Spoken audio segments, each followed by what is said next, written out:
Good morning all of you बच्चों। आज हम आपको 10वां पाठ अति लोभ दुःखस्य कारणम नामक पाठ का अर्थ समझाएंगे और इसी पाठ को पढ़ाएंगे।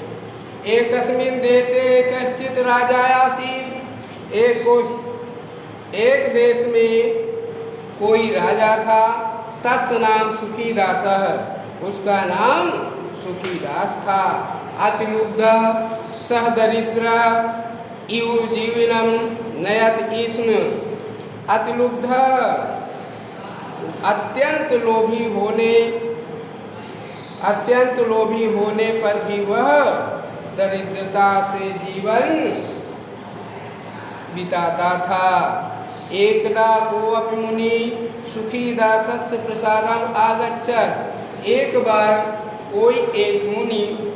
कोई मुनि सुखीदास के महल में आ गया।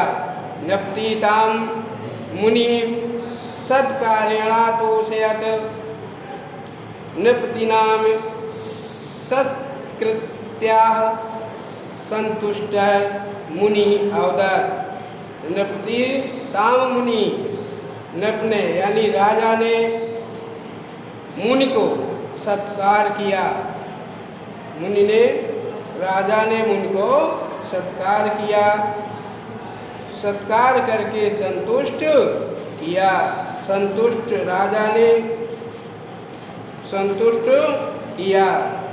संतुष्ट होकर मुनि बोले, कृत्यम मुनि अवदत्। मुनि बोले, नप्ते स्वास्तु वस्तुते। राजा ने कहा, मुनि राजा तुम्हारा कल्याण हो। राजा तुम्हारा कल्याण हो। अभीष्टम वरम वरय। कोई वर मांगो। मुनि न उक्त सह भूपति। मुनि के कहने पर उस राजा ने लोभेन प्रेरित वरम याचत।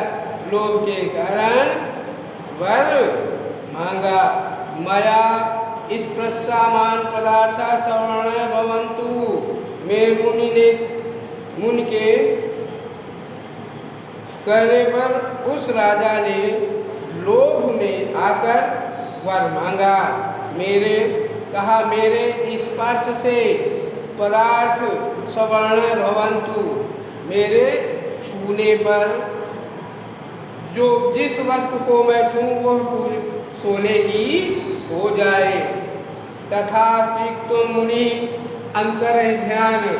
यह कहकर मुनि अंतर्ध्यान हो गए। मुने से लब्धा गृहं प्रविष्टा सुखीदासः तत्र स्थितानि वस्तूनि अपश्यति। मुनि का वरदान प्राप्त करके उसने घर में प्रवेश किया और सुखीदास तत्र स्थितान वस्तूनि पश्यति। और सुखीदास ने वहाँ उपस्थित वस्तुओं को छुआ। स्पर्श किया यानी छुआ। तेन स्पृष्टानि वस्तूनि सदैव वह सवर्णमानि जातानि। तेन तब वे सभी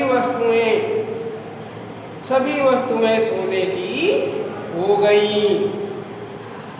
तद दृष्ट्वा सः नितरामुष्यत।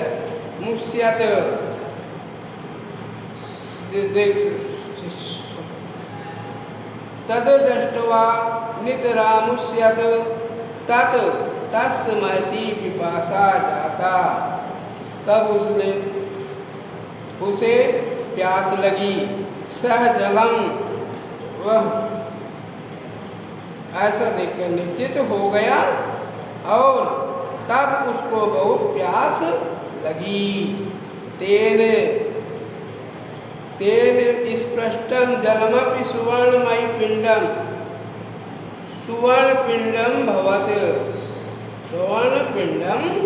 भवत। सभी वस्तुएं। तो वह जल पीने के लिए स्पष्टम जल पीने के लिए उद्यत हुआ।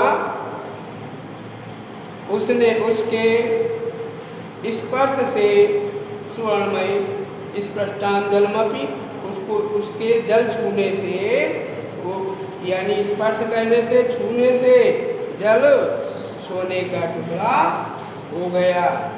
तत्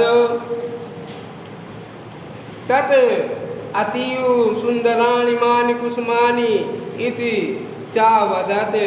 पिता अतीव साधु का कहा गलत झूठ नहीं होता।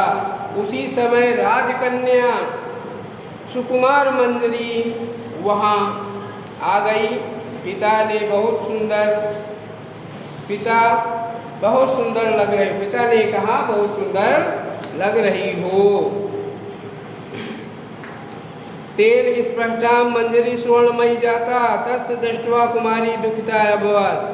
यह देखकर राजकुमारी दुखी हुई। सुताम समाश्वासित वृत्ततः सह सुखीदासः ताम अंके। यह सब देखकर सुखीदास अपने गोद में बैठा लिया। अंतः कुमारी अप सुवर्ण प्रतिमा सज्जाता। वह राजकुमारी सुवर्ण प्रतिमा यानी सोने की मूर्ति बन गई। सुखीदासा शोकेन व्याकुलात्। सुखीदास जोर जोर चिल्लाने लगा। तदा भाग्यात् न मुनि नृपते पुरतः प्रयच्छ अभवत्। तदा तब भाग्यात न मुनि नृपते यानी मुनि ने राजा एवं मुनि नृपते पुरतः प्रत्यक्ष यानी सामने देखा। सुखीदास तम प्रणम्य सुखीदास ने प्रणाम किया। महर्षि कृपया दंतम करम निवर्तयतु इदं। कृपया यह वर निवर्तम इस वर से मुझे मुक्ति दे। इयं कुमारी मम जीवितम इति निवेदयत्। यह राजकुमारी को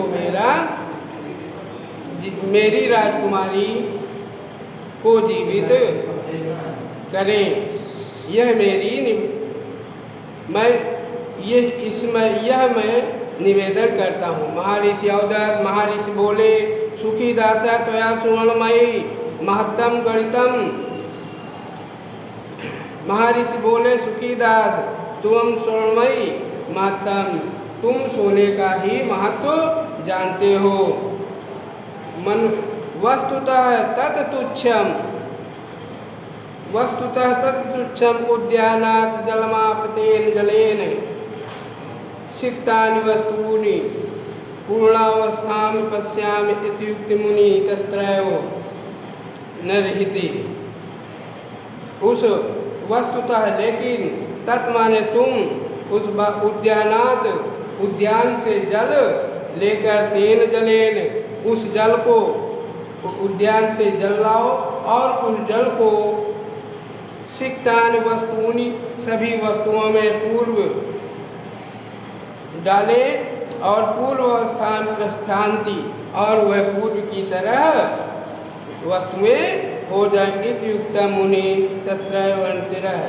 यह कहकर मुनि अंतर्ध्यान हो गए। बच्चों यह आपका 10वां पाठ है पढ़ गया और इसका अर्थ भी समझा दिया। अब इसे आपको पढ़ना है। Thank you.